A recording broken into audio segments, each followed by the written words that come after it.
चलो स्टार्ट करते हैं। तो नेक्स्ट नहीं डालेंगे आइसोमेरिज्म, है ना। लास्ट क्लास में हमने बेंजीन के नोमेनक्लेचर देखे थे, सारे रूल्स देखे थे बेंजीन के। एलिसाइक्लिक कंपाउंड्स के रूल्स हो गए थे। वो लेक्चर में आज डाल दूंगा, ठीक है। चलिए, ठीक है। नेक्स्ट आइसोमेरिज्म स्टार्ट करते हैं। नेक्स्ट टॉपिक है हमारा isomerism.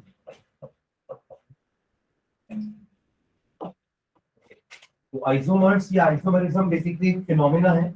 Isomers are the compounds जिनके मॉलिक्यूलर फॉर्मूले सेम होते हैं, but they differ in either structure or in some position of a group, ठीक है, या फिर इन फंक्शनल ग्रुप। पर मॉलिक्यूलर फॉर्मूला सबका सेम होगा, ठीक है। Those are known as isomers, ठीक है। डेफिनेशन लिखा आइसोमेरिज्म की, two or more compounds having the same molecular formula, two or more compounds having the same molecular formula, two or more compounds having the same molecular formula but different chemical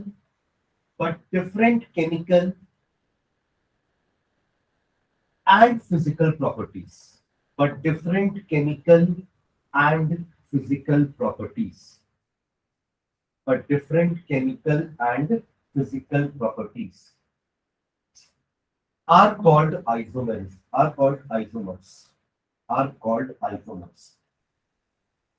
तो compounds को हम isomers बोल रहे हैं, और ये जो phenomena है उसे हम आइसोमेरिज्म बोल रहे हैं, ठीक है। Compounds having same molecular formula but different physical and chemical properties are called, नाम भी अलग होगा, ठीक है, नाम भी इनके अलग होंगे, बस एक ही चीज सेम है, वो है उनका फॉर्मूला। यही पहचान भी है उनकी। अगर दो कंपाउंड्स के फॉर्मूले आपको सेम दिख रहे हैं तो वो दो आइसोमर्स, ठीक है। And the phenomena is known as isomerism. And the phenomena is known as isomerism. And the phenomena is known as isomerism.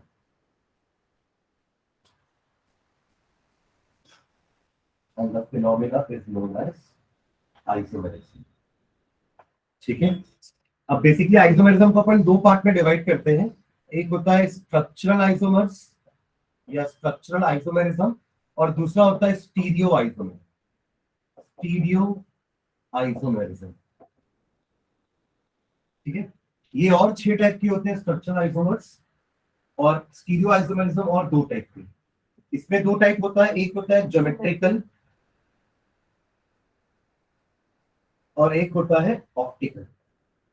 Optical को हमें इस बार नहीं पढ़ना है, ये 12th में पढ़ेंगे ऑप्टिकल आइसोमेरिज्म, बट थोड़ा सा एक इंट्रोडक्शन देता हूं। ऑप्टिकल आइसोमेरिज्म का मतलब क्या है। ऑप्टिक आ रहा है मतलब light, optic is related to light, ठीक है। तो स्टीरियो आइसोमर्स ऐसे दो कंपाउंड्स होंगे जो आने वाली लाइट को, एक प्लेन पोलराइज्ड लाइट होती है, जैसे एक बल्ब की लाइट तो चारों तरफ जाती है, हमें उसको ऐसे कन्वर्ट करना है कि उसका डायरेक्शन सिर्फ एक ही तरफ है। तो मान लो ये एक लाइट है जिसका डायरेक्शन चारों तरफ है। This is not a plane polarized light, इसकी लाइट हर तरफ जा रही है। पर एक प्रिज्म होता है, निकोल प्रिज्म, एक प्रिज्म अपन डिस्पर्शन में पढ़ते हैं, वो अलग प्रिज्म है। एक होता है निकोल प्रिज्म, उससे जब अपन इस अनपोलराइज्ड लाइट को पास कराते हैं तो वो इसको एक प्लेन पोलराइज्ड लाइट में कन्वर्ट कर देती है। This is a plane polarized light, तो एक ही प्लेन पे, ठीक है। नाउ अब अगर उस कंपाउंड से मैं इस लाइट को पास कराता हूं तो वो कंपाउंड इसको राइट या लेफ्ट रोटेट कर देता है। मतलब इस कंपाउंड से निकलने के बाद लाइट या तो ऐसे रोटेट हो जाएगी विद सम एंगल, या तो इस तरीके से रोटेट हो जाएगी with some angle, either left rotate और right rotate.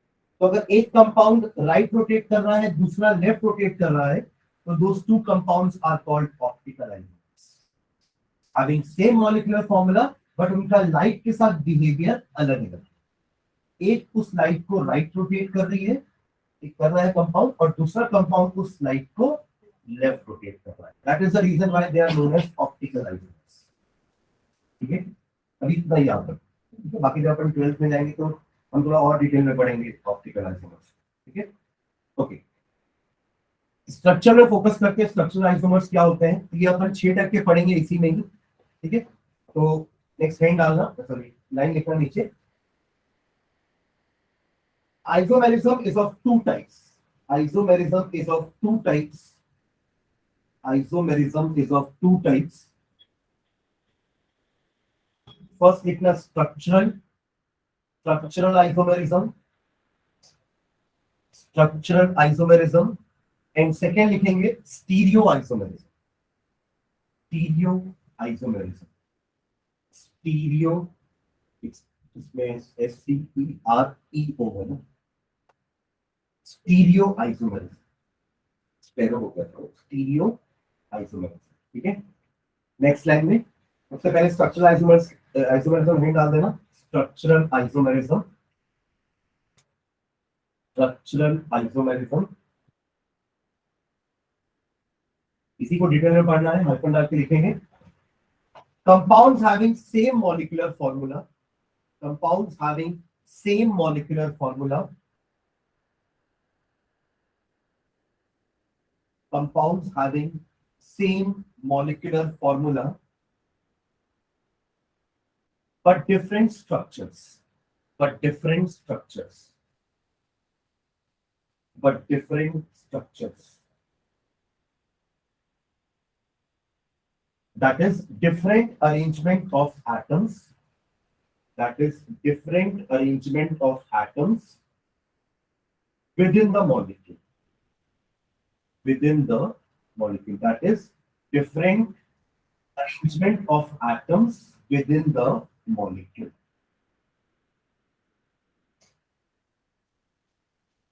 are called structural isomers, are called structural isomers, are called structural isomers, ठीक है। नेक्स्ट लाइन में they are further divided into 6 types, they are further divided into 6 types, they are further divided into 6 types, एक करके 6 type के बारे में लिखेंगे। First लिखना chain isomers, chain isomers, first chain isomers, chain isomerism, ठीक है। आइकन लगा लिखो, compounds having same molecular formula, compounds having same molecular formula, compounds having same molecular formula but different arrangement of carbon chain, but different arrangement of carbon chain, but different arrangement of carbon chain, but different arrangement of carbon chain within the molecule, within the molecule,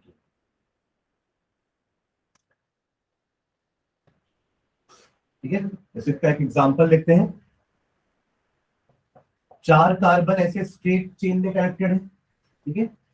अब दूसरे में यदि 3 carbon के साथ चौथा carbon branch पे चला गया, चेन में फर्क आया, दोनों का मॉलिक्यूलर फॉर्मूला सेम होगा। देखो मैं यहाँ पे हाइड्रोजन पुट कर रहा हूँ, 3 इधर 6 7 8 9 10, और वही चीज यहां करेंगे तो 3 इधर 3 इधर, इधर भी 3 होंगे और इधर 1 में काम होता है। तो दोनों का फॉर्मूला क्या है, C4H10 C4, फॉर्मूला दोनों का सेम है बट दोनों के नाम अलग अलग है, ठीक है। ये है आपका क्या, ये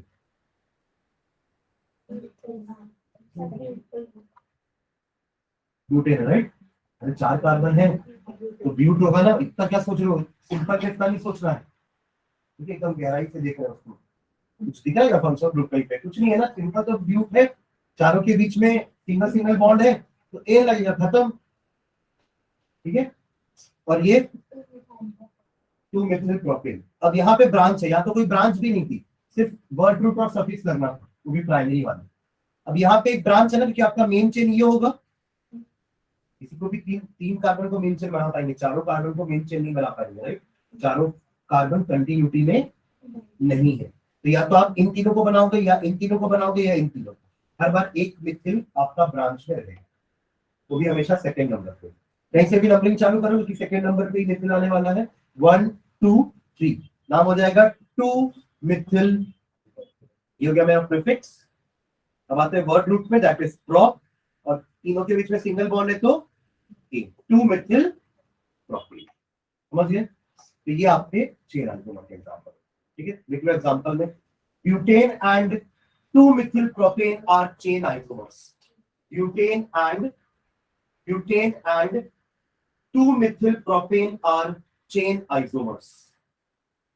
Butane and 2 methyl propane are chain isomers.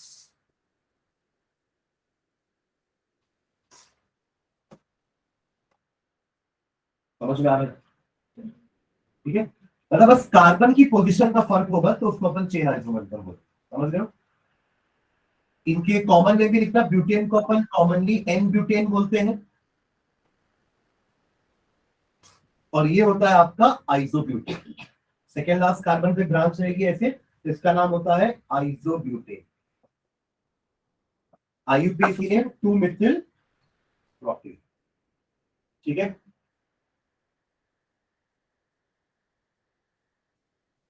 Clear है? लाइकवाइज अगर 5 कार्बन की चेन होती ना तो एक आइसोमर और बन जाता, नियो वाला। कौन सा? ये 5 कार्बन का स्ट्रेट चेन, क्लियर? ये वही 5 कार्बन का आइसो वाला, और ये वही 5 कार्बन का नियो वाला। This is neopentane, isopentane, normal pentane. समझ रहे हो? N pentane, isopentane, neopentane. ये पेंटेन के 3 स्ट्रक्चरल आइसोमर्स है, to be more precise chain isomers है। क्या है ये? चेन आइसोमर्स पेंटेन के। पेंटेन आप और चौथे तरीके से नहीं बना सकते, मतलब 5 कार्बन को आप और किसी चौथे तरीके से नहीं बना सकते। Am I clear? इनके IUPAC name pentane,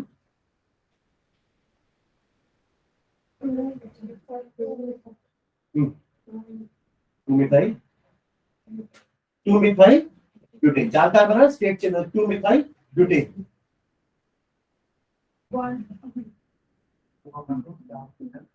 2,2 dimethyl propane. ठीक है, तो ये 3 आइसोमर्स पेंटेन के। है क्लियर? चलो आगे बढ़ो। तो सेकेंड लिखना, position isomers. Position isomer,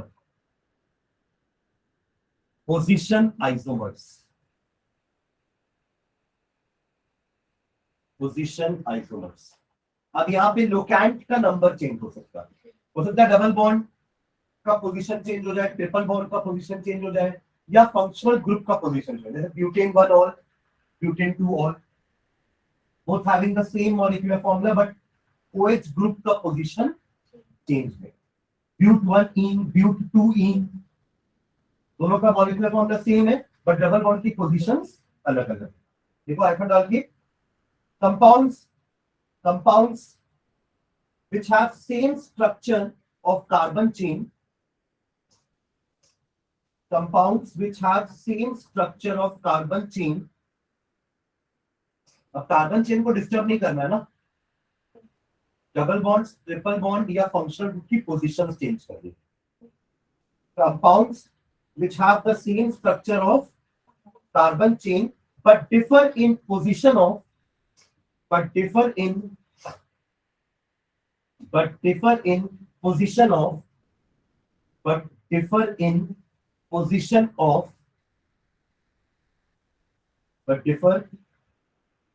in the position of multiple bond or the functional group, multiple bond or the functional group। ठीक है, एग्जांपल लिख लो। एक हो जाएगा ब्यूट 1 इन, ब्यूट 2 इन। स्ट्रक्चर बना लो, देखना, this is but 1 ene and this is but 2E। फिर ये हो गया आपका butane 1 all, this is butane two on. ठीक है, फर्स्ट दो एग्जांपल में आपको दिख रहा है बॉन्ड का पोजीशन चेंज हुआ है, और थर्ड फोर्थ एग्जांपल में you can see here functional group का पोजीशन चेंज हुआ है। ठीक है, having same molecular formula, carbon chain भी सेम है ना, कार्बन की पोजीशन चेंज नहीं करनी है। ठीक है, पोजीशन किसकी चेंज करनी है, मल्टीपल बॉन्ड या फंक्शनल ग्रुप की। ठीक है,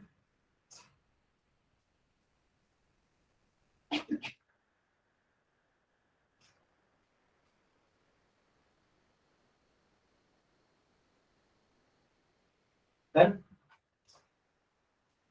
third functional isomers. Functional isomers, third type का आइसोमर्स फंक्शनल आइसोमर्स। हाँ, स्नाइपर डाल के compounds having same molecular formula, compounds having same molecular formula, compounds having same molecular formula but different functional groups, but different functional groups, but different functional groups are called functional isomers, are called functional isomers, are called functional isomers। Example लिखना first, alcohol and ether, दो अलग अलग functional group है ना ये। Alcohol अलग functional group है, alcohol क्या होता है आपका ROH, और ईथर क्या होते हैं ROR, ये होता है।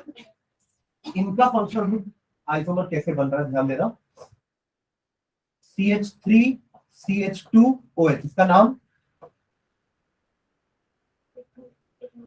इथेनॉल। अल्कोहल है, दो कार्बन का है, इथ एन और ई हटा OH जुड़, राइट। अब इसी को मैं कैसे अरेंज करके लिख सकता हूं ध्यान देना, CH3OCH3 ROR, देखो मॉलिक्यूलर फॉर्मूला सेम है, दो कार्बन इसके पास दिए, दो कार्बन इसके पास दिए, टोटल 3 व 5 एक 6 हाइड्रोजन है, 6 हाइड्रोजन इसके पास दिए, 3 और 3 6, एक ऑक्सीजन इसके पास दिए, एक ऑक्सीजन इसके पास दिए, मॉलिक्यूलर फॉर्मूला सेम है बट दोनों फंक्शनल ग्रुप को डिफर कर रहे हैं ना, एक अल्कोहल है दूसरा ईथर है, इसका नाम मिथॉक्सी मीथेन, मिथॉक्सी मीथेन, बताया ना एल्कोक्सी एल्केन होता है, स्ट्रक्चर क्या होता है इसका एल्कोक्सी एल्केन, एक ऑक्सीजन अल्किल के साथ जाएगा, दूसरा अल्किल पेरेंट बन जाएगा। क्लियर है, अगर अलग अलग होते तो छोटे के साथ ऑक्सीजन जाता, बड़ा पेरेंट बन जाता। मान लो यहाँ पे CH3 है, यहाँ पे C2H5 होता तो मिथॉक्सी इथेन, मिथॉक्सी, ठीक है। देखो एक एग्जांपल लिख,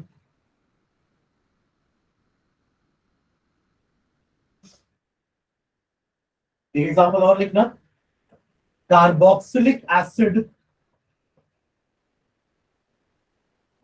एंड एस्टर, एंड एस्टर। देखो तभी हम इनके मॉलिक्यूलर फॉर्मूला ऐसे नहीं लिखते, आप अल्कोहल को C2H6O नहीं बोलते, समझ रहे हो ना, हमेशा C2H5OH का एक H अलग ही क्यों रखते हैं अपन, अपन H को भी कंबाइन क्यों नहीं कर देते कि C2H6O बोल देते हैं, हम उससे पता नहीं चलेगा कि हम इसको लिखना क्या चाह रहे हैं, हम अल्कोहल लिख रहे हैं कि ईथर लिख रहे हैं नहीं समझ में आया, समझ रहे हो मैं क्या बोल रहा हूँ। तो जस्ट टू डिफरेंशिएट कि हाँ ये अल्कोहल है ये ईथर है, हम OH को अलग से लिखते हैं, हम H को एक साथ नहीं लिखते, C2H5OH का H अलग रहेगा, इसका कंबाइन कर लोगे तो कंफ्यूजन होगा कि ये ईथर है कि अल्कोहल, समझ रहे हैं ना। सेकेंड एग्जांपल लिखना, ester and ether,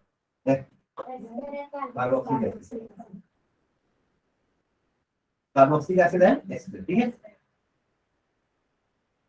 CH3COOH, this is ethanoic acid, क्या है ये इथेनॉइक एसिड, ठीक है। अब एस्टर, इसी का एक एस्टर कैसे बन सकता है देखना,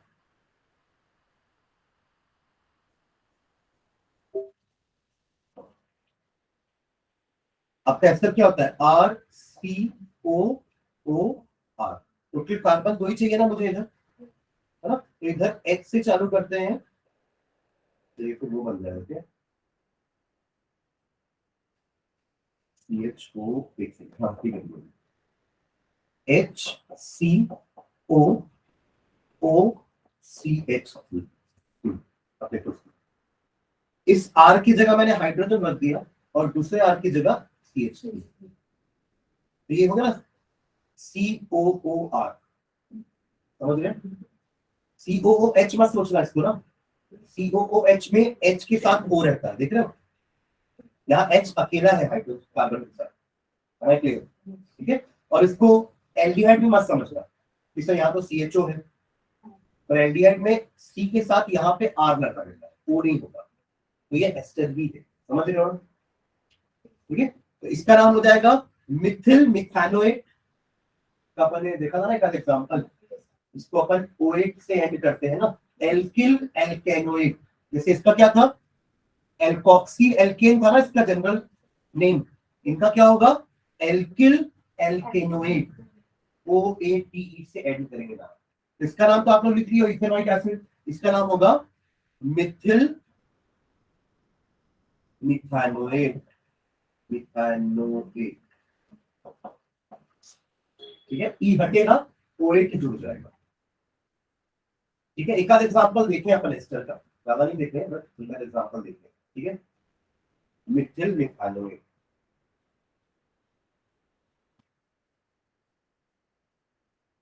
ठीक है,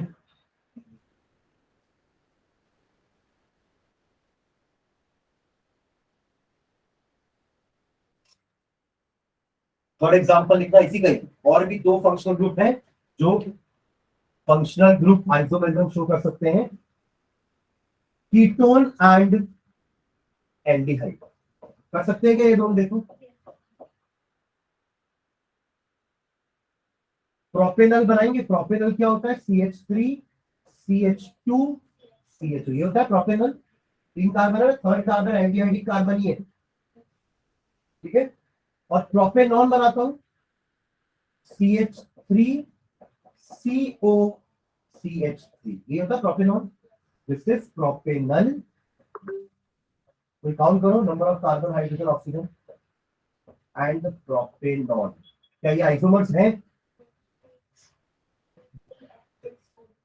तीन कार्बन, तीन कार्बन, तीन चार पांच छह हाइड्रोजन, छह हाइड्रोजन, एक ऑक्सीजन, एक ऑक्सीजन।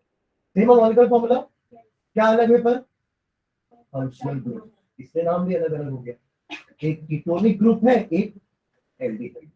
इसमें एक का नाम अल से एंड हो रहा है, दूसरे का नाम ओन से। ठीक है, ये तीन एग्जांपल याद रखना, ये तीन फंक्शनल ग्रुप अपने आइसोमर्स इनके हो सकते हैं। ठीक है, that is the reason why कि हम अलग से फॉर्मूले ऐसे ही लिखते हैं कि उनका फंक्शनल ग्रुप अलग से दिखे। अदरवाइज आप मॉलिक्यूलर फॉर्मूला एक साथ कार्बन एक साथ हाइड्रोजन लिख दोगे ना, तो समझ नहीं आएगा कि आप कीटोन लिखना चाह रहे हो कि एल्डिहाइड। आप CHO अलग लिखिए तो वो दिखेगा अलग से एल्डिहाइड। ठीक है,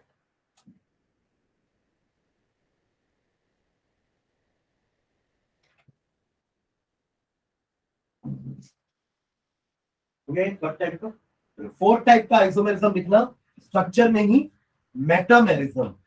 metamerism, METAMERISM, metamerism. Next fourth type का structural isomers, metamerism.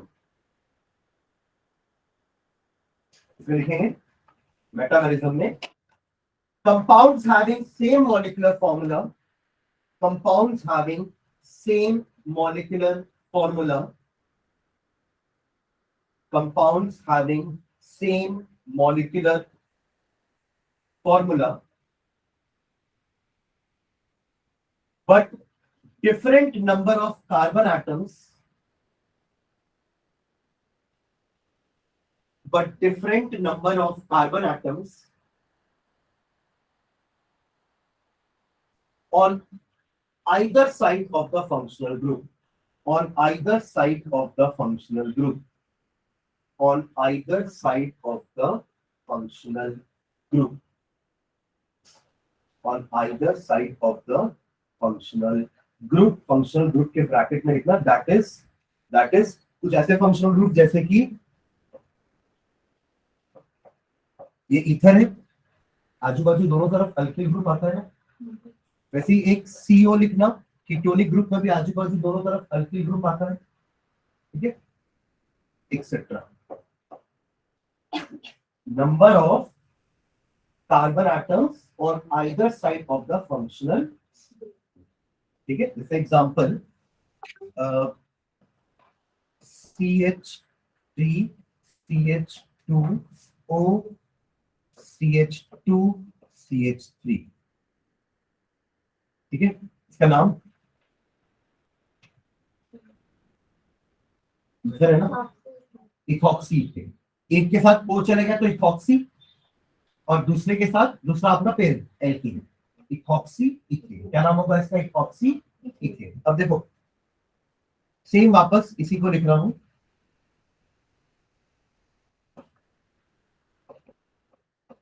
Number of carbon atoms मैंने चेंज कर दिया। अभी क्या था, O के दोनों तरफ कार्बन एटम्स बराबर थे ना, दो दो।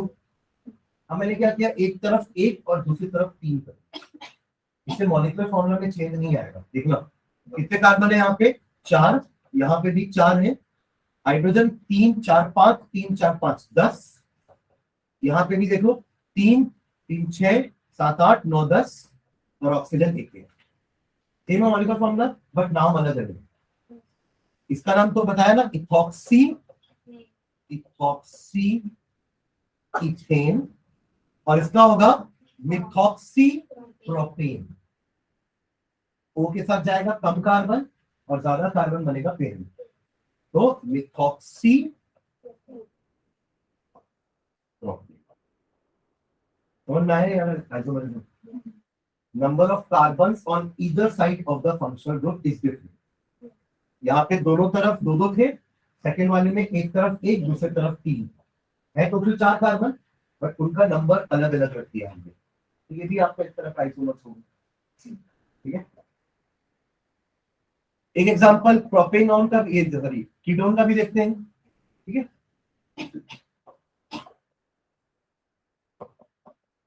What is the name of this ketone?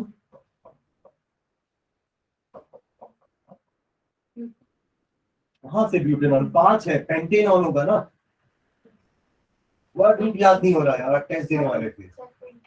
Sir functional group में भी जो कार्बन होते हैं ऐड करना है।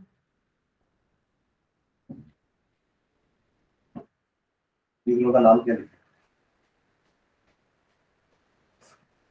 क्या क्यों वहां बोला भी था। और ऐसा तो हर बार कर रहे हैं, पहली बार नहीं कर रहे राशि।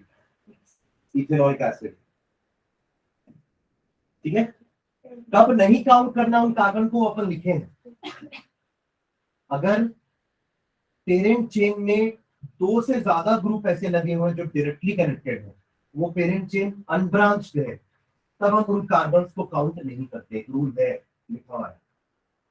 पॉलीफंक्शनल ग्रुप का ही लास्ट रूल पढ़ना आप लोग, ऐसा हमने लिखा है कि अगर एक एग्जांपल बता रहा हूँ उसमें से ही, ये रहे 3 कार्बन लगे हुए हैं, यहाँ एक COH लगा है, यहाँ एक COH लगा है, यहाँ भी एक COH लगा हुआ है, ठीक है, समझ रहे हो। यहाँ ना लगा के एक मिनट तो बीच में लगा देते हैं, तीनों में एक लगा देते हैं, समझ रहे हो ना। अब इसमें तीनों COH को छोड़ देंगे, क्योंकि एक साथ तीनों को ले भी नहीं सकते, देख सकते हैं कंटिन्यूटी में नहीं आएंगे तीनों, चेन कंटिन्यूअस होनी चाहिए, समझ रहे हो ना। तो आप या तो इन दोनों को इंक्लूड कर सकते हो स्टेट वाले, या तो इन दोनों को इंक्लूड कर सकते हो, या तो इन दोनों को, तीनों को पेरेंट चेन में इंक्लूड नहीं किया जा सकता। मैं क्लियर? और तीनों एक जैसे ग्रुप है ना, तो किसी एक के साथ पार्शियलिटी क्यों कर रहे हैं? या तो तीनों को इंक्लूड करो या तो तीनों को ही मत करो। तो उस केस में इसका नाम क्या लिखे थे अपन? प्रोपेन में 1 2 3 ट्राई कार्बोक्सिलिक एसिड। अब ऑइक एसिड नहीं लिखेंगे, हर बार ऑइक एसिड लिखते थे क्योंकि उसके कार्बन को पहले ही काउंट कर चुके हैं वर्ड रूट के अंदर, इसमें सिर्फ ऑइक एसिड लिखते हैं। अब क्योंकि इनके कार्बन को काउंट नहीं किए तो कार्बन भी लिखेंगे, कार्बोक्सिलिक एसिड। समझ गए? ये है ना एग्जांपल। Yes. हाँ चलो ओके। हाँ इनका नाम पूछ रहा था। Sir, pentane to log. नीचे वाला पेंटेन 2 ऊपर वाला पेंटेन 3। अगर कार्बन का नंबर दिख रहा है अलग अलग, फंक्शनल ग्रुप कौन सा है ये, है ना? Number of carbon on either side of the functional group. पहले वाले में दोनों साइड में दो दो कार्बन है, नीचे वाले में एक साइड में एक, दूसरे साइड में तीन। ठीक है, टोटल 5 कार्बन दोनों में। इससे नाम चेंज हो रहा है, पेंटेन 2 ऑन है और ऊपर वाला पेंटेन 3 ऑन। हमें क्लियर? इसको आप पोजीशन आइसोमर्स में भी डाल सकते हैं, फंक्शन ग्रुप का पोजीशन चेंज हुआ है ना, तो it can be N example of position isomer also. Pentane 2 on, function group का पोजीशन चेंज हुआ, पेंटेन 3 ऑन। पोजीशन आइसोमर का हमने डेफिनेशन यही लिखा है कि मल्टीपल बॉन्ड का पोजीशन चेंज होगा या फंक्शनल ग्रुप का पोजीशन है, तो it can be the example of position isomer. ठीक है, मेटामॉर्फिज्म समझ में आ गया ना? Number of carbons on either side of the functional group are different but molecular formula are same. ठीक है, चलो नेक्स्ट फिफ्थ लिखना, ring chain isomerism. Ring chain isomerism, ring chain isomerism, ये पांचवा है ना, रिंग चेन आइसोमेरिज्म। इसमें लिखेंगे compounds having same molecular formula, compounds having same molecular formula, compounds having same molecular formula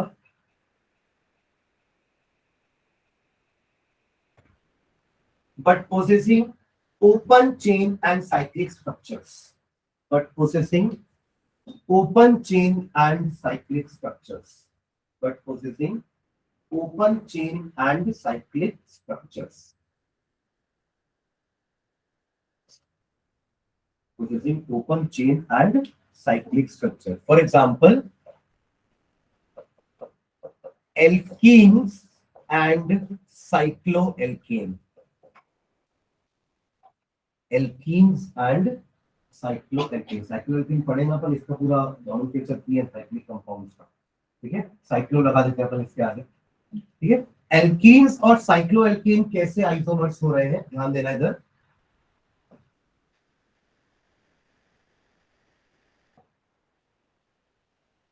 ये है आपका प्रोप1इन। क्या है ये?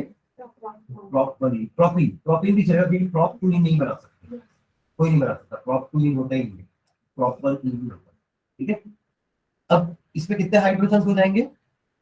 3 इधर, इधर 1 से काम हो जाएगा और इधर 2। ठीक है, अब ऐसे ही इसी 3 कार्बन का जब मैं साइक्लिक कंपाउंड बनाऊंगा तो क्या बनता है? साइक्लोप्रोपिन। जहां पे हर जगह कितने कार्बन है, मतलब यहाँ पे एक एक कार्बन है और हाइड्रोजन कितने कितने हैं? 2 बॉन्ड यहाँ बन रही है, 2 बॉन्ड यहाँ बन रही है, 2 और 2 बॉन्ड यहाँ। तो इसका फॉर्मूला क्या हुआ? C3H6 और इसका फॉर्मूला भी C3H6। एल्कीन का तो वैसे भी जनरल फॉर्मूला CnH2n होता है ना, जितना कार्बन उससे double number of hydrogen. C6H12 cyclohexane. C6H12 अगर मैं कहीं लिख दिया C6H12 बस लिख के छोड़ दिया तो इससे अपन क्या समझेंगे? कुछ लोग समझने वाले साइक्लोहेक्सेन भी समझ सकते हैं और समझने वाले इसको हेक्स1इन भी समझ सकते हैं। समझ रहे हो? हेक्स1इन का फॉर्मूला भी सेम होगा और साइक्लोहेक्सेन का फॉर्मूला भी सेम होगा। दिस इज हेक्स1इन and this is cyclohexane having same molecular formula but दोनों अलग अलग होमोलोगस सीरीज है। Am I clear? Both are 2 different homologous series but having same general formula CnH2n. Clear?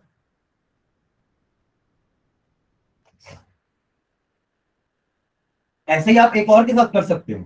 देखो इनमें हाइड्रोजन एटम का ही तो फर्क था ना, मतलब फर्क क्या था? हाइड्रोजन एटम सेम है, बॉन्ड्स का ही फर्क है ना। तो इसकी एक बॉन्ड और वाला क्या होता है? अल्काइन होता है, और इसकी एक बॉन्ड वाला क्या कर लोगे? साइक्लोएल्कीन। ये भी आपके आइसोमर्स होंगे। इसका एक एग्जांपल खुद लिख के देखो, इथाइन और साइक्लोइथीन बनाओ दोनों को, सॉरी इथाइन तो बनेगा ही नहीं, कम से कम 3 कार्बन चाहिए ना। If I want to make a ring I need 3 carbon, at least 3 carbon तो चाहिए, 2 कार्बन कैसे रिंग बनाएंगे? ठीक है, तो प्रोपाइन और साइक्लोप्रोपीन बनाओ जल्दी से। प्रोपाइन एंड साइक्लोप्रोपीन, देखो दोनों का मॉलिक्यूलर फॉर्मूला सेम आ रहा है क्या?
है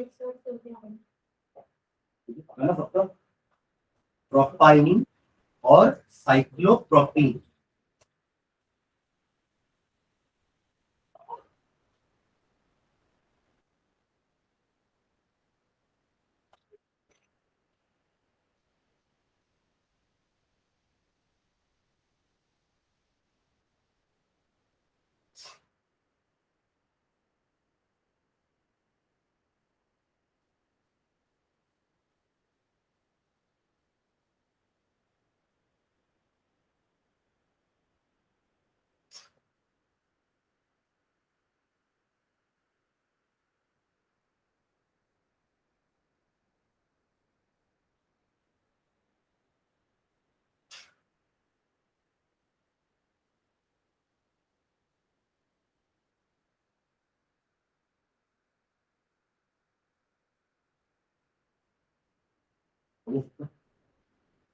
प्रोपाइन कैसे बना आपका?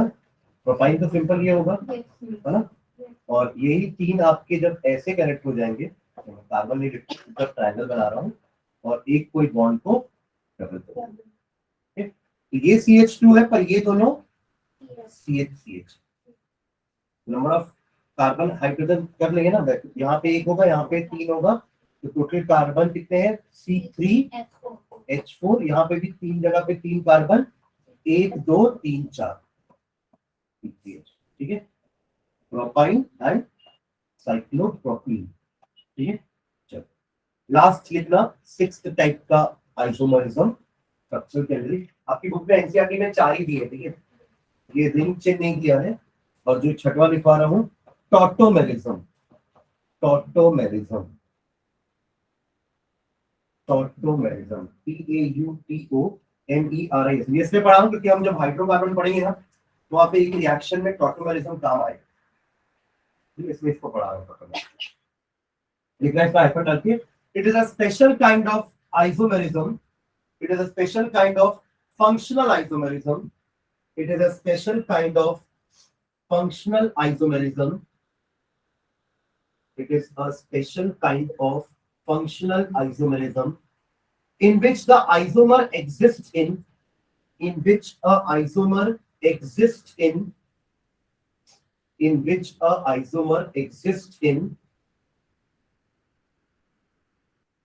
dynamic equilibrium, dynamic equilibrium, dynamic equilibrium,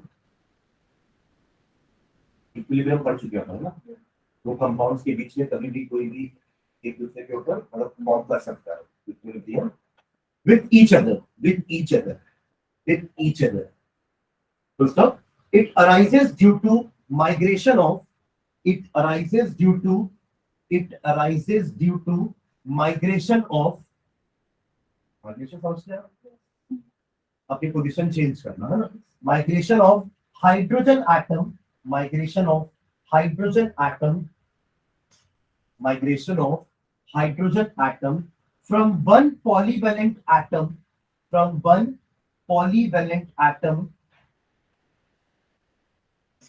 to another within the same molecule. From one polyvalent atom to the other within the same molecule. Within the same molecule with necessary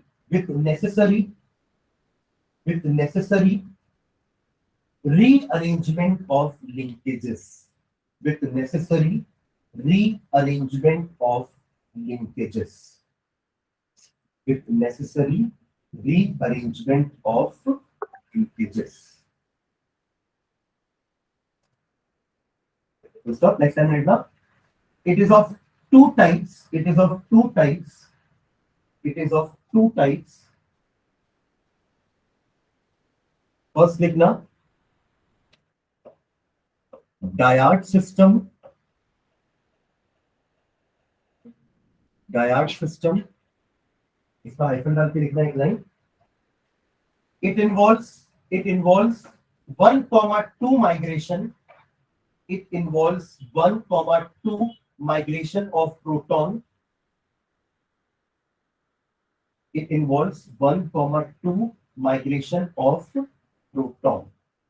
बस इतना बाकी तो वही सेम लाइन है with necessary rearrangement of linkages. ठीक है, बात को रिपीट नहीं कर रहा हूँ. ठीक है, हाँ ध्यान देना. यहाँ पे एग्जांपल लिख रहा हूँ उसका, मैं ध्यान देना.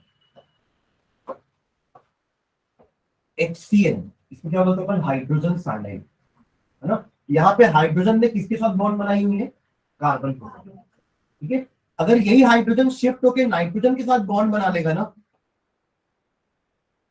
लाइक दिस, समझ लोगे. यहाँ पे एक्चुअली क्या होता है, अगर मैं इसका भी बॉन्ड ब्रेक करूँ ना, तो यहाँ पे ऐसा होता है. नाइट्रोजन 3 बॉन्ड बनाता है कम से कम, 3 तो बनाएगा नहीं, चौथा बना सकता है वो चाहे तो, अगर कोऑर्डिनेट बॉन्ड बनाना चाहे तो.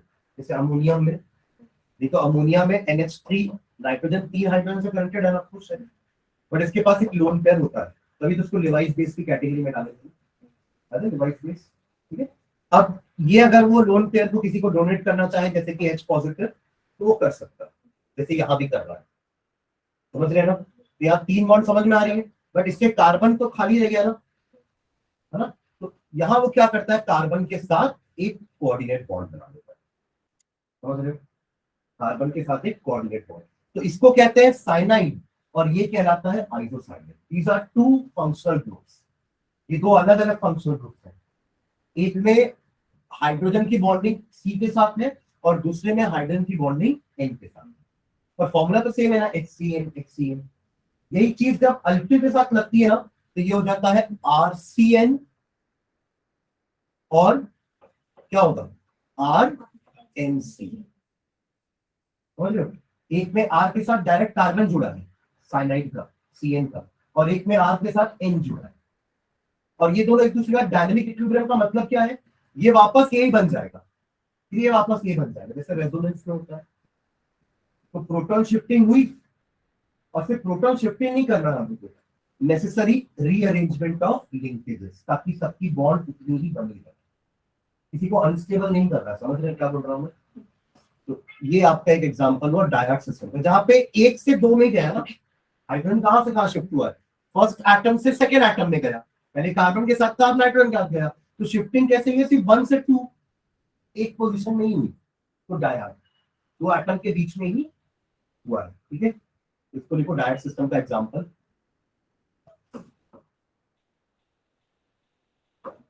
और सेकंड लिखना triad system. Triad system, triad system, triad team.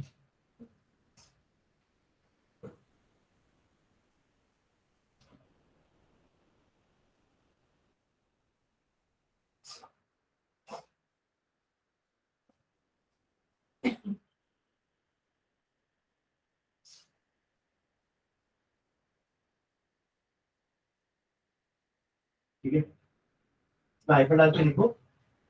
In this, hydrogen migrates from one polyvalent atom to the third polyvalent atom. In this hydrogen migrates from, hydrogen पे शिफ्ट उसको proton shift बोलते हैं, ठीक है, क्योंकि hydrogen को proton बोला जाता है ना, H पॉजिटिव। जब हाइड्रोजन इससे छूट के निकला ना बाहर, तब हाइड्रोजन अपना इलेक्ट्रॉन लेके नहीं गया, हाइड्रोजन H पॉजिटिव बन के गया।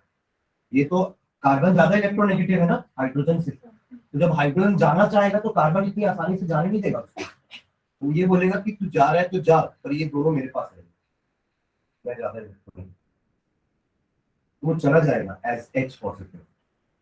उसको कौन सहारा देगा? नाइट्रोजन।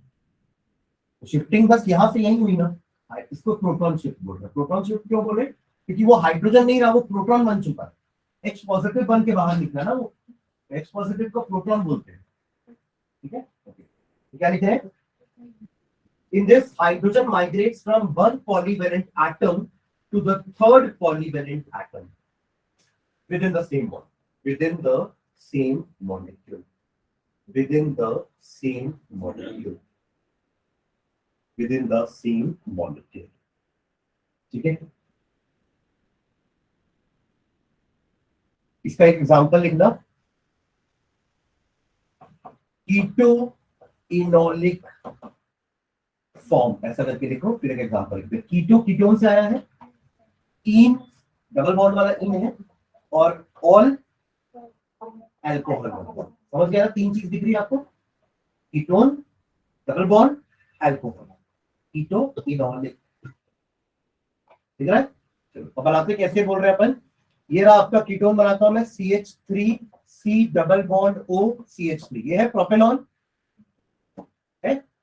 अब इधर का प्रोटॉन या इधर का प्रोटॉन, कोई सा भी आ सकता है, इधर का प्रोटॉन निकलना चाहेगा कार्बन से दूर, निकलेगा, ऑक्सीजन उसको पकड़ लेगा, क्योंकि ऑक्सीजन के पास लोन पेयर है यहाँ पे, इसके पास लोन पेयर था ना, तब तो इसने पकड़ा इसको, समझ लो। तो वैसे ही इस ऑक्सीजन के पास भी लोन पेयर है, उसको दिखेगा हाइड्रोजन जा रहा है अकेला, माइनस होके H पॉजिटिव बन के, क्योंकि कार्बन तो नहीं देगा अपना, तो वो इसको पकड़ लेगा, और ये पकड़ा तो क्या बन गया? OH बना। पर अब OH भी ज्यादा बॉन्ड नहीं बना पाएगा, वो ऑलरेडी दो बॉन्ड बनाए हुए हैं ना, तो ये क्या करेगा? अपना डबल बॉन्ड इसको दे देगा। समझ गए क्या बोल रहा हूँ? मतलब क्या होने वाला है? डायनामिक इक्विलिब्रियम होना चाहिए, समझ लो। यहाँ एक हाइड्रोजन कम हो गया, वहां से गया ना वो, यहां आके वो लग गया, तो यहाँ का जो डबल बॉन्ड है वो शिफ्ट होके इधर आ गया, यहां कुछ नहीं करता। तो अल्टीमेटली बना क्या? इन दोनों के बीच में डबल बॉन्ड, यहां आ गया OH, इन ऑल है, इन ऑल, इसका नाम लिखेंगे तो इन ऑल आएगा ना, और CH3, इसका नाम क्या होगा? कार्बन चेन ये है, प्रो वन इन ई बन जाएगा ना, in two from one in enolic, समझ गए?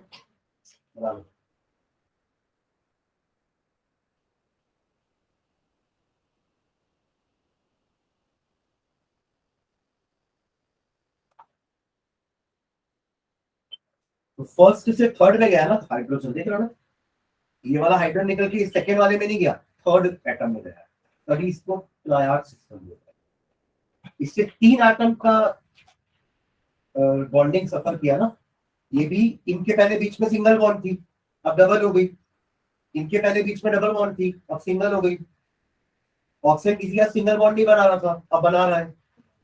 तीन एटम्स को फर्क पड़ा ना इस प्रोटॉन शिफ्ट से, समझ रहे हो?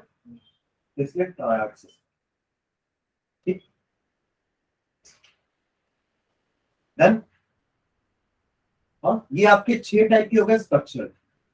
स्टीरियो में मैंने एक तो आपको बोला ऑप्टिकल, अपन 12th में पढ़ेंगे, बट मैंने एक छोटा सा इंट्रोडक्शन दे दिया ऑप्टिकल का, लाइट को कैसे राइट रोटेट लेफ्ट रोटेट करेगा, पर उसका सेकेंड वाला फॉर्म पढ़ते हैं ज्योमेट्रिकल आइसोमर्स, ठीक है। तो अगला एंड डालना stereo isomerism, stereo isomerism, stereo isomerism, उसमें सिर्फ ज्योमेट्रिकल पढ़ेंगे अभी अपन, स्टीरियो आइसोमेरिज्म,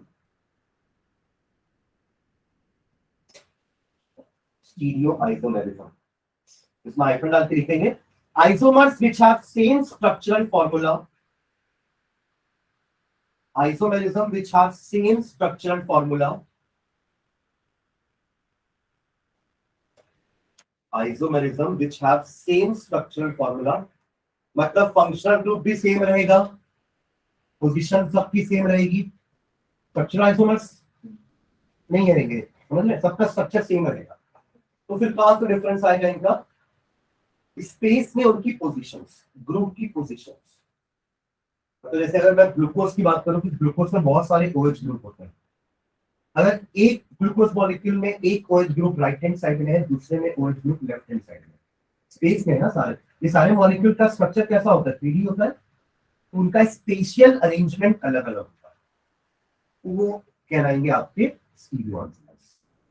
पोजीशन सब में कार्बन उतने ही है, सबकी कार्बन की पोजीशन सेम है, सबके फंक्शनल ग्रुप सेम है, कोई मेटामेरिज्म कोई टॉटोमेरिज्म नहीं हो रहा है, समझ रहे, अभी तो पहले लिख दिए कि सबका स्ट्रक्चर सेम है, स्ट्रक्चर सेम है मतलब वो सारी 6 चीजें सेम है, समझ रहे। तो अब अरेंजमेंट अब कहां पे डिफरेंस आएगा, उनकी स्पेशियल अरेंजमेंट, स्पेशियल मतलब स्पेस वाला, ये स्पेस नहीं, स्पेस में कैसे रहेंगे, स्पेशियल, ठीक है। हाँ।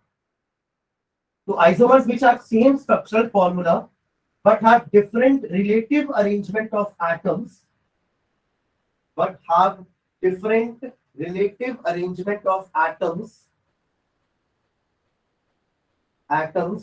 or groups in space, or groups in space, but have different relative arrangement of atoms or groups in space, are called stereoisomers, are called stereoisomers, are called stereoisomers, are called stereoisomers, ठीक है। इसमें भी geometrical पढ़ना अपन को, next line में लिखना। Example cis trans isomerism, cis trans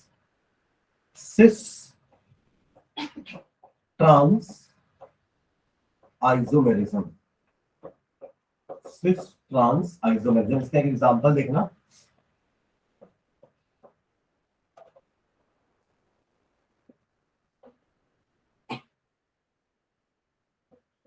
इसका कोई नाम बताएगा मुझे, सिंपल है,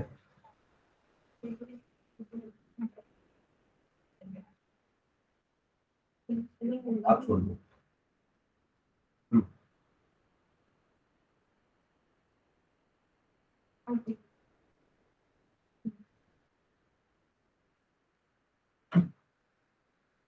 किसी को समझ में आ रहा तो हाथ उठाना है। ओके, और कोई, बहुत सिंपल है, आपको मदद किया। हाँ, और कोई तो देख ही नहीं रहा है,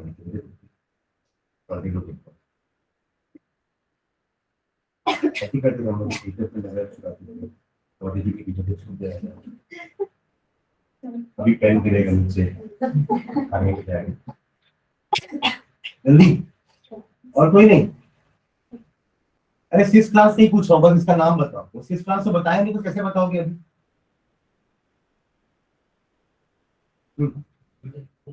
ब्यूट-2-इन, वेरी गुड।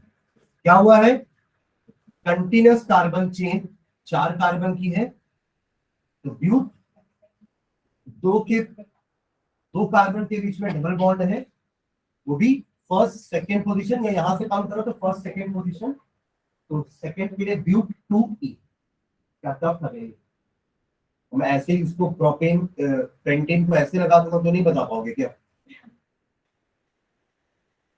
ये क्या है, what is this name, what is this compound, 1 2 3 4 5 hexane.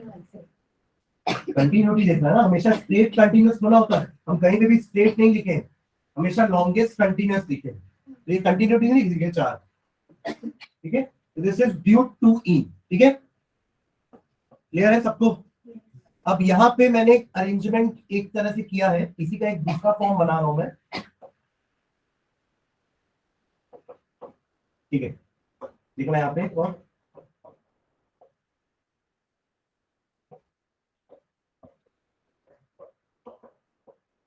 इसका नाम कौन बताएगा? इन दोनों को छोड़।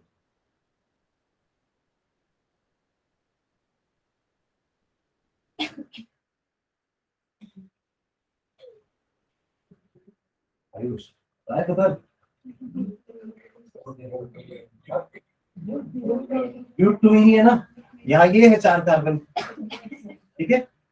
अब दोनों में फर्क क्या दिख रहा है? नाम भी सेम होगा ना, ब्यूट टू इन ब्यूट टू इन, तो फर्क है ना कुछ? क्या दिख रहा है फर्क? उनके रिलेटिव अरेंजमेंट में। यहाँ पे CH3 दोनों एक दूसरे से ऑपोजिट डायरेक्शन पे दिख रहा है ना। मतलब आप डबल बॉन्ड को रेफरेंस मानो अगर, तो डबल बॉन्ड के एक तरफ दोनों अलग अलग ग्रुप में, यहाँ भी दोनों अलग अलग ग्रुप है। और यहाँ देखोगे तो एक तरफ दोनों सेम ग्रुप है, इस तरफ भी दोनों सेम ग्रुप है। तो जहां पे एक ही साइड में दोनों सेम ग्रुप होते हैं ना, उसको अपन सिस बोलते हैं। और जब दोनों अलग अलग होते हैं तो उसको अपन ट्रांस वर्ड यूज करते हैं। तो दोनों का नाम ब्यूट टू इन ही है, बट दोनों के आगे एक प्रीफिक्स लग जाएगा trans but two ene and cis but two. ये होते हैं geometrical isomer. Cis and trans is an example of stereo isomer या ज्योमेट्रिकल आइसोमर, ठीक है।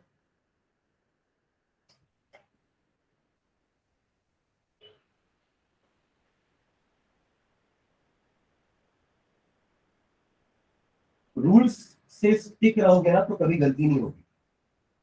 रूल सबसे पहले आपको क्या बताता था कि select the longest possible chain.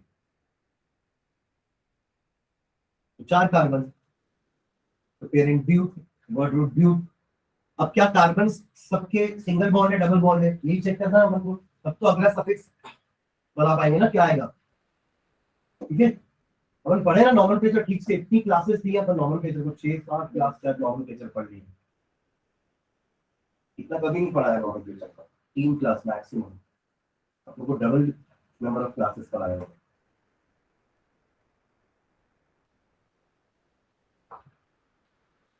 इसलिए क्योंकि मैं 12th वालों को देखता हूँ तो तरस आता है, क्योंकि वो ब्यूटेन इथेनॉल ये सब के नाम नहीं बता पा रहे। ठीक है, उनकी परिस्थिति उस समय अलग थी, जैसी परिस्थिति आप लोग की 10th में थी, उनकी 11th में थी, तो उनको नहीं आएगा वो पिक्चर। बट अब तो आप 12th में आके नहीं बोल सकते ना कि हमने नहीं पढ़ा नॉर्मल पिक्चर। सॉरी, हमने नहीं पढ़ा तो सही बोलेंगे, हमें नहीं पढ़ाया गया नॉर्मल पिक्चर, ऐसा नहीं बोल सकते। हमने नहीं पढ़ा नॉर्मल पिक्चर तो बोल सकते, ठीक है, क्योंकि ये काम आएगा। 11th में एग्जाम पॉइंट ऑफ व्यू से काम आएगा, और 12th में इज्जत के लिए काम, है ना। चलो आगे बढ़े, ठीक है। इसमें लिखना दोनों में, ड्यू टू पाई बॉन्डिंग है ना यार, डबल बॉन्ड मतलब एक सिग्मा एक pi. Due to pi bonding between the 2 carbon atoms, due to pi bonding between the 2 carbon atoms, the rotation around the rotation around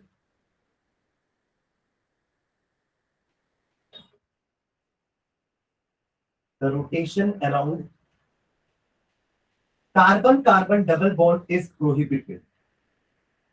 The rotation around carbon carbon double bond is prohibited. Is prohibited. मतलब आपने दोनों को double bond से जोड़ देना। Actually pi bond कैसे बनती है, ये दोनों कार्बन एटम है अगर, तो इनके बीच में ऑलरेडी एक सिग्मा बॉन्ड तो बनी हुई है, राइट। पाई बॉन्ड कैसी बन रही होगी, ये आपके 2 p ऑर्बिटल्स होंगे जो आपस में ऐसे जुड़ रहे होंगे।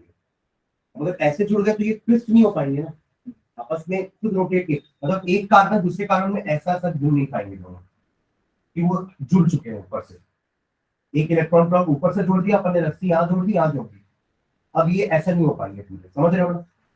तो उनका रोटेशन कैसा हो गया, प्रोहिबिटेड हो गया, है क्लियर, ठीक है। तो carbon carbon double bond is prohibited and hence the geometry of atoms and hence the geometry of the atoms or group of atoms, hence the geometry of atoms or group of atoms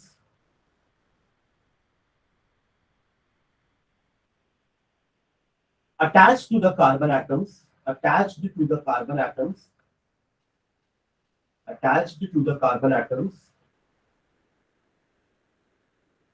gets fixed in space, gets fixed in space, gets fixed in space. So that is why this type of stereoisomers, that is why this type of stereoisomerism, this type of stereoisomerism is called geometrical isomerism. Geometrical isomerism.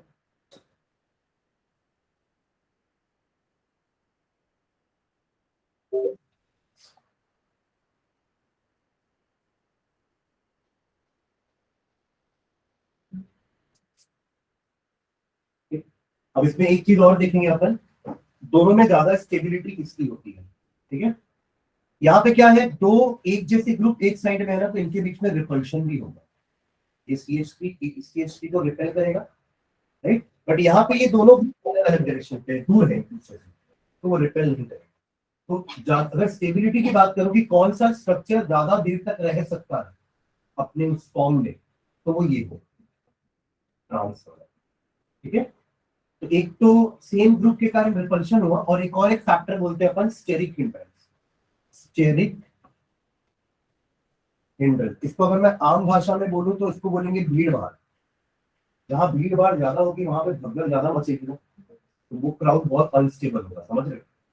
मेले वेले में जाते हैं कितनी भीड़ रहती है ना, आप बस एक जगह खड़े रहो, आप वहां तक पहुंच जाओगे अपने, ठीक है। लोकल ट्रेन में एक जगह खड़े रहो, बाहर निकल अपने आप बाहर निकल, ये वही वाला केस है कि कितनी भीड़ रहेगी ना। ये कार्बन आपको ऐसा लग रहा है कि सर इतना तो गैप है बीच में, इतना गैप थोड़ी ना, ये कुल अपना भी टेट्राहेड्रल स्ट्रक्चर में रहेगा ऐसे, है ना, ये भी कुल अपने टेट्राहेड्रल स्ट्रक्चर में रहेगा ऐसे, जगह ही नहीं बची ना, कोई तीसरा यहाँ से आ ही नहीं पाएगा, इस डबल बॉन्ड को कोई अटैक नहीं कर पाएगा, समझ रहे। बट यहाँ पे क्या है, ये ग्रुप अपना बड़ा यहाँ पे होगा, ये ग्रुप अपना बड़ा यहाँ पे, पर यहाँ पे तो बीच में स्पेसेस है ना, यहाँ पे दोनों बल्कि ग्रुप एक साइड में आते हैं, तो इसको बोलते हैं स्टेरिक हिंड्रेंस। छूट गया ना ये, समझ गया ना। तो ये दो चीजें काम आएंगे अपन को 12th में। स्टेरिक हिंड्रेंस तो बहुत इंपॉर्टेंट फिनोमिना होता है, जैसे रेजोनेंस एक बहुत इंपॉर्टेंट फिनोमिना है, वैसे एक स्टेरिक हिंड्रेंस बहुत इंपॉर्टेंट फिनोमिना है जो अपन को आगे क्लास में भी काम आएगा, ठीक है। तो इसको अपन नेक्स्ट क्लास में लिख लेंगे, स्टेरिक हिंड्रेंस वाला पॉइंट, कि दोनों में सिस और ट्रांस में ज्यादा स्टेबल ट्रांस होता है सिस में, ठीक है। और फिर अपन चैप्टर के सेकंड पार्ट में जाएंगे, दैट इज मैकेनिज्म, कुछ और मतलब रिएक्शंस कैसे होते हैं ऑर्गेनिक केमिस्ट्री में। अपने तो अपन पढ़ रहे थे कि ऑर्गेनिक केमिस्ट्री में कंपाउंड्स कैसे होते हैं, उनका नामकरण कैसे करते हैं, ठीक है। और अब नेक्स्ट क्लास में पढ़ेंगे कि इन कंपाउंड्स में रिएक्शन कैसे होते हैं, वो चैप्टर का सेकंड पार्ट है। और फिर चैप्टर का थर्ड पार्ट है क्वालिटेटिव एंड क्वांटिटेटिव एनालिसिस। हाँ ये स्कूल में क्वालिटेटिव क्वांटिटेटिव अभी ये चल रहा है, ठीक है। चलो फिर नेक्स्ट क्लास में मिलते हैं, और नेक्स्ट क्लास में टाइमिंग टेस्ट की आधा घंटे पहले रहेगी।